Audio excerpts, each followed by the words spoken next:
Hi, this is Muppet Sunshine. I've got a different video for you today. I'm going to dive into crying, but I'm not going to concentrate on crying completely.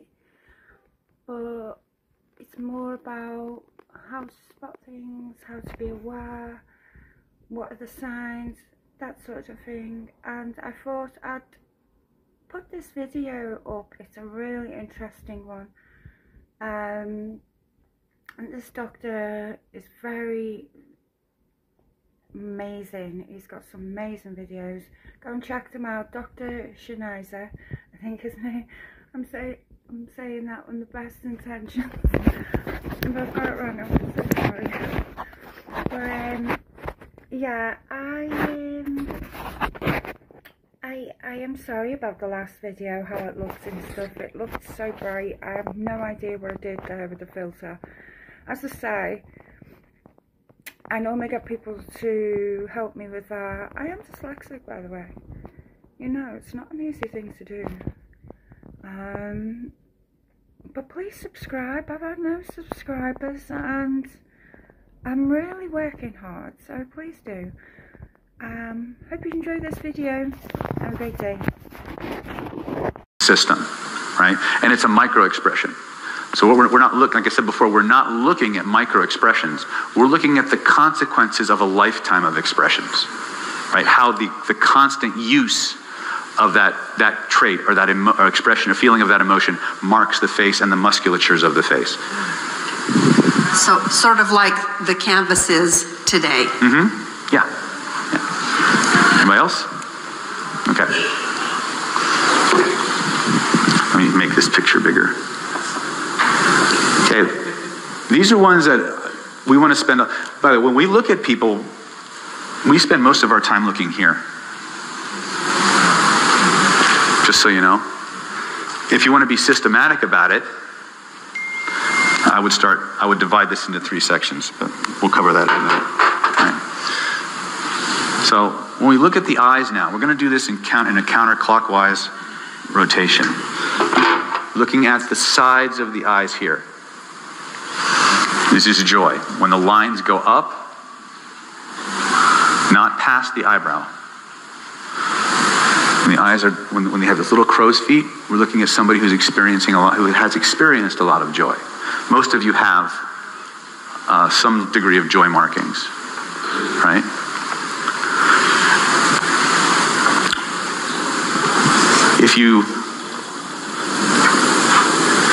If the line, see the trait I'm going to talk about is right here, but I'm going to diagram it over here. When the line travels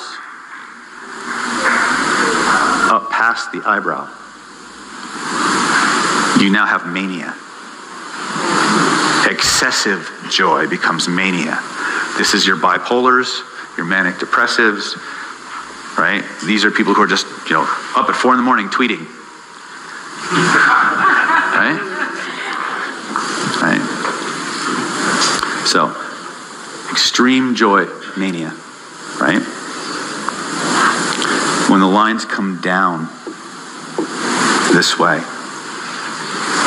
you're seeing sadness lines. We've all had healthy degrees of sadness in our life. When they start to travel down the cheeks, through the lung area, now you're dealing with sorrow. These people may start to develop lung problems. In fact, what you'll find out in cases like emphysema, COPD, asthma, allergies, as you unpack them, usually a lot of times grief and anger come up. Grief goes to the lungs, which is the next trait. When those lines extend beyond here, now you're looking at grief. So those are the 3 degrees. You have sadness, sorrow, grief. Okay?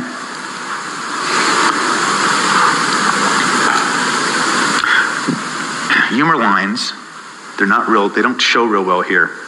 Humor lines, if you were to look, let me do this. Can you guys see that back there? Okay, maybe a little bigger. Humor lines are usually seen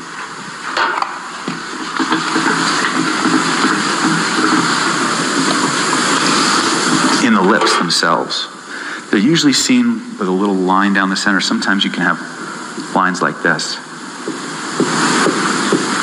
So if you see lines in the lips, there's usually someone, especially a big one in the middle, that's usually an indication that they have a pretty good sense of humor. Some of you know people like this, right? Right? Am I not being let in on the joke? This is more than need chapstick. More than need chapstick. Okay. So humor. Here.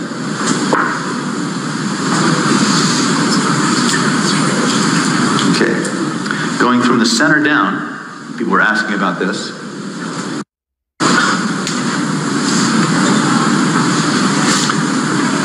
Two lines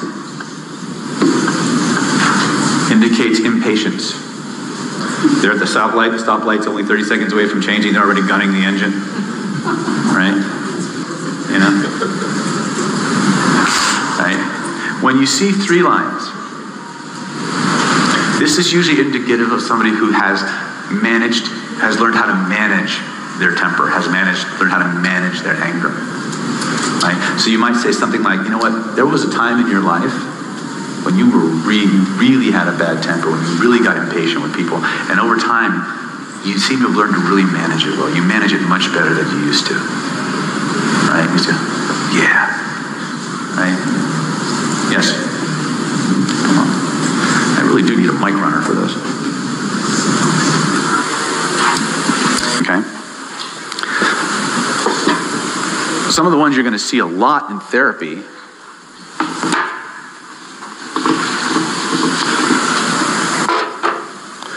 are lost love lines. Actually, disempowerment and lost love. We'll start with lost love. Lost love lines start at the inner canthus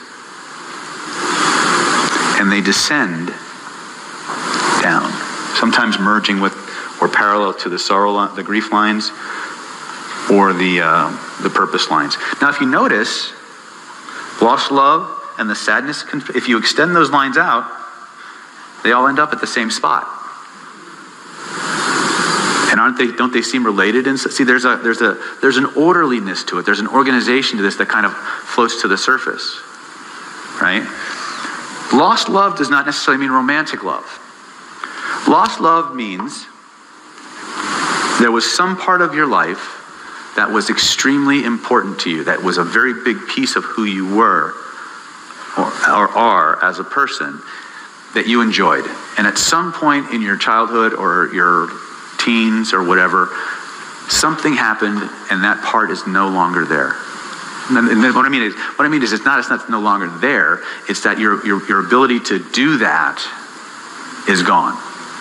You know, sometimes, athletes who are very, very strong, very, very talented, they have an injury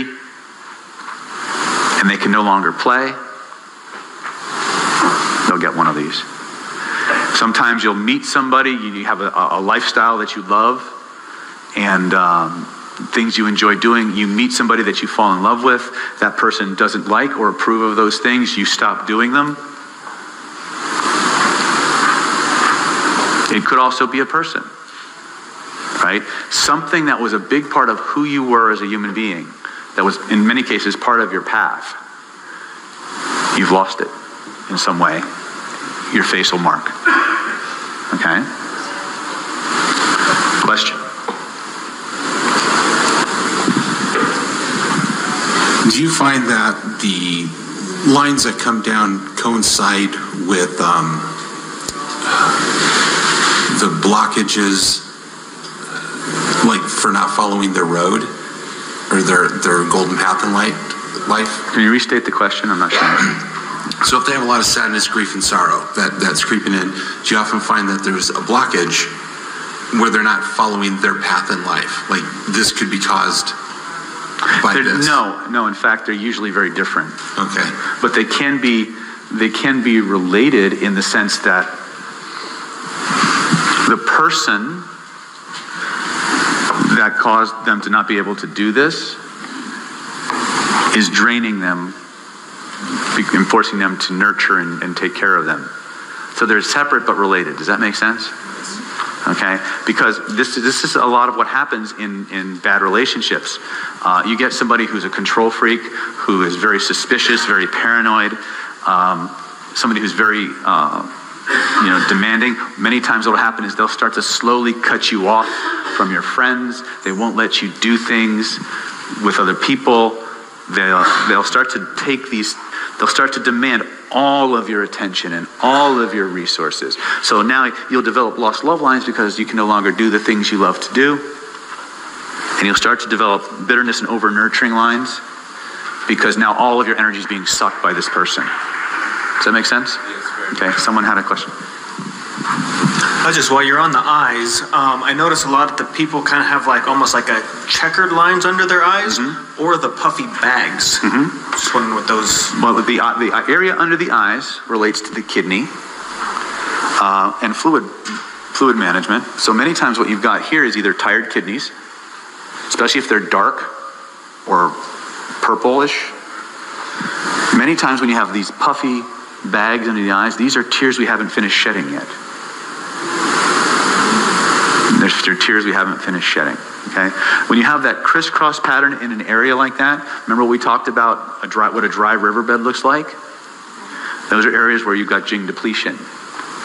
Remember we talked about what a dry riverbed looks like, how you get those cracks? He was asking about these crisscross lines. This is usually an indication that there's a deficiency or a weakness of the Jing in that area. It hasn't progressed to a big line because it's not trauma-based, it's just overuse. Does that make sense? In that area would be kidneys under the eyes. This is kidneys, this is lung. Okay, so if they have a lot of those wrinkles there, ask if they have lung problems or allergies or stuff like that. Right? Questions? No? We're good so far? You go with this? All right.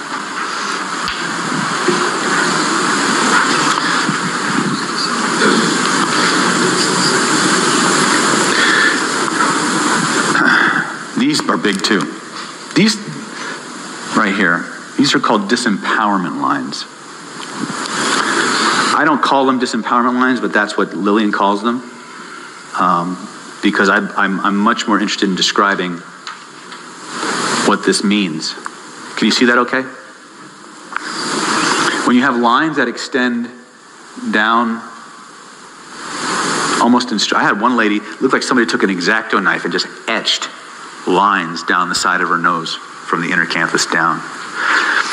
In cases like this, in this behavior, it's very, very similar to the suspended needle, where somebody expressed anger, right? And the pushback was so severe, the ramifications of that anger were so strong that they just held themselves in check. It's not exactly the same though, because with a disempowerment line, at some point in your life, or some point in the person's life, they expressed their feelings. They expressed their opinion. And the pushback, the negative response was so overwhelming, they felt the need to appease, to placate. So I call them placating lines. These are people who do whatever they do just to keep the peace. You understand? They're not just necessarily choking back their anger, they're trying to make amends for having a thought, for having an opinion. And so they spend their life appeasing people, right? You'll see this a lot. I see it a lot. Especially where abuse is concerned. Especially where abuse is concerned, molestations. Molestation, not quite so much, but where I see spousal issues a lot, right? People who always feel like they're apologizing for being alive. You'll see this, right? And if you got them, it doesn't mean you're a bad person. It doesn't mean you're a wuss. It means you did the best you could with the information you had. None of these traits are bad. They're just like the check engine light on the dashboard. They really are, right? When you're driving down the road and the check engine light goes off, you're gonna go, oh my God, I got to get the light fixed. Right? You don't do that. You go, oh, oil needs changing. Right? Engine needs servicing. Got to put coolant in the radiator. That's all these facial things mean. They're the check engine lights on the dashboard. Yes, sir. it may be. Is the light on? Nope, turn the little green on.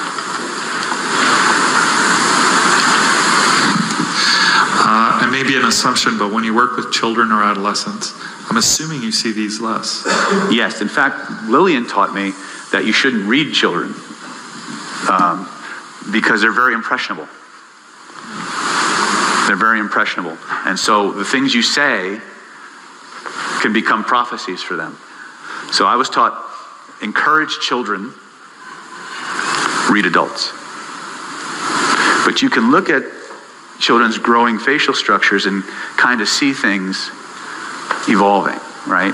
But again, remember, they're still changing. They're not stuck. They're going to constantly grow. So as you work on your own stuff, especially if you're working with, if you have children, the fastest way to fix your kids is to fix you. The fastest way to fix your kids is to fix you. And that's what the Chinese say. The Chinese tell us that the Jing markings, the things that you bring from lifetime to lifetime, are always present. So much, like it goes like 9 generations back, 9 generations forward. If you fix something in the present moment, it fixes it 9 generations back. It's like that entanglement theory. It'll fix it 7 generations forward as well. So as you resolve your stuff, you may find your kids moving through similar issues faster and easier, or not even coming up at all.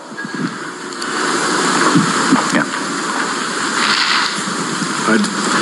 I just had a revelation when you were saying that, because I was trying to figure out if my daughter was just maturing or just changing rapidly. As I've been rapidly changing, I've been noticing her communications become more open. She abandoned coloring her hair. I guess that was a thing. Focused on the path. So, right? Yeah, and the science is there now too. They did it with insects. They found out that if they caused a traumatic accident, a traumatic event for one generation, I think it was fruit flies, I could be wrong, that changed their genetic makeup, their offspring had it too. Right? They've seen the same thing in Holocaust survivors, where the grandchildren of Holocaust survivors, they carry the genetic markers from the time the grandparents spent in the camps. Right? They just didn't realize it can go the other way, which is what the Chinese are saying. It doesn't go just forward, it goes backwards. Now, I've had direct experience with the genetic memory because I've actually worked with people who've taken on the memories of their transplanted organs. And I had to do parts therapy and regression on the organs. Right? Cool. I get the cool stuff. I don't get smoke cessation or weight loss. I get the interesting stuff. Right? Let's see where I'm at here. If we go a little further down, and we talked about humor lines already. This is another one you're going to see a lot of. This manifests as little dimpling in the skin on the chin. They're not necessarily horizontal lines. They're just like that little dimpling feeling. You see that a lot. You got someone who's got a lot of repressed fear. Repressed fear. They're usually very fearful people. Now that's modulated depending on how strong the chin is. If it's a very big and jutting chin, you're not going to see that much fear directly because they usually have a lot of stubbornness and willfulness. Right? But when you see a lot of lines and dimpling down in this area, and I see dimpling more than anything else. Fear. Okay? You guys are all checking your face app. Yes? Would that be PTSD? Could be. Could be. My experience has been that this kind of fear is almost always early childhood. I don't see a lot of PTSD marking this way, unless, I'm thinking, when I see PTSD, I'm thinking more war-type trauma, but you can have PTSD from many different forms of influence. But I usually see this in clinic. Now, your experience may be different. Clinically, when I see this, it's usually childhood stuff, lifetime stuff. Does that make sense? I don't know if it makes sense, it's just what I've observed, right? Yeah. where I love my touchscreen. Okay. So, have we covered enough traits for you to start playing a little bit? Or do you want to go through the whole thing and then play some more? You guys want to read each other, I can tell. All right, so here's what I want you to do. You want to break up into groups of 3. We're going to take 45 minutes for this. Okay? Give 10 to 15 minutes for each person. All right? You're going to connect. You're going to just kind of get a rapport with them a little bit. Small talk. You don't have to talk about anything in particular. And what you want to do is systematically, you want to start at the top of the head and work clockwise.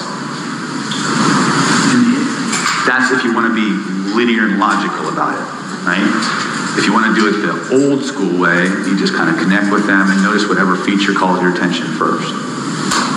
And talk about that feature. And talk about those things. This will make even more sense when we start putting in the timelines in there, right? Yeah.